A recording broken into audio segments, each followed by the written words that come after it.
دوستو آپ لوگ موسیٰ علیہ السلام کے بارے میں تو جانتے ہوں گے، یہ وہی نبی ہیں جو اللہ تعالیٰ سے بات کرتے تھے، جنہیں موسیٰ کلیم اللہ بھی کہتے ہیں، یعنی اللہ سے کلام کرنے والے، جو اکثر اللہ تعالیٰ سے بات کرنے کوہ طور پہاڑ پر جایا کرتے تھے۔ اللہ تعالیٰ نے موسیٰ علیہ السلام کو بہت سارے معجزات سے نوازا تھا۔ اللہ تعالیٰ نے موسیٰ علیہ السلام کو جنتی لاٹھی، دوڑنے والا پتھر، ید بیضا جیسے معجزات سے نوازا تھا، لیکن آج ہم آپ کو اس ویڈیو میں حضرت موسیٰ علیہ السلام کی جنتی لاٹھی کے ایک بہت بڑے معجزے کا ذکر کریں گے۔ دوستو، حضرت موسیٰ علیہ السلام فرعون کو ہدایت فرماتے رہے، آیات و معجزات دکھاتے رہے، اس نے حق قبول نہیں کیا، بلکہ وہ پہلے سے زیادہ سرکشی کرنے لگا۔ بنی اسرائیل نے جب فرعون کی خدائی نہیں مانی، تب اس فرعون ظالم نے مظلوم مومنوں پر بہت زیادہ ظلم و ستم کیے۔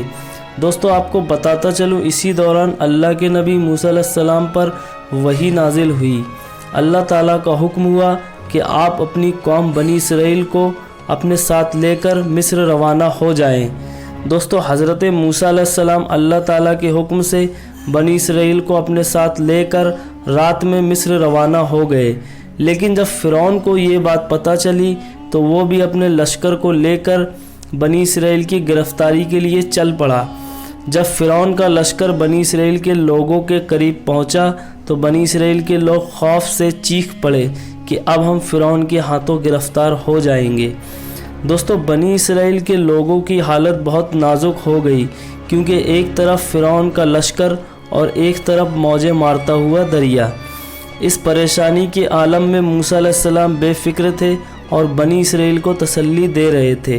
دوستو، جب موسیٰ علیہ السلام بنی اسرائیل کے ساتھ دریا کے کنارے پہنچ گئے تو اللہ تعالیٰ نے حضرت موسیٰ علیہ السلام کو حکم دیا کہ تم اپنی لاٹھی دریا پر مار دو۔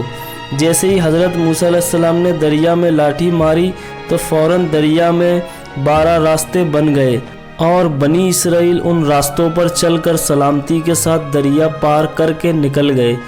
دوستو، جب فرعون دریا کے قریب پہنچا اور اس نے دریا کے راستے دیکھے تو وہ اپنے لشکر کے ساتھ ان راستوں پر چل پڑا، لیکن جب فرعون اور اس کا لشکر دریا کے بیچوں بیچ پہنچا تو اچانک دریا موجیں مارنے لگا اور سب راستے ختم ہو گئے اور فرعون اپنے لشکر کے ساتھ دریا میں غرق ہو گیا اور فرعون نے اپنی زندگی کی آخری سانس دریا میں لی۔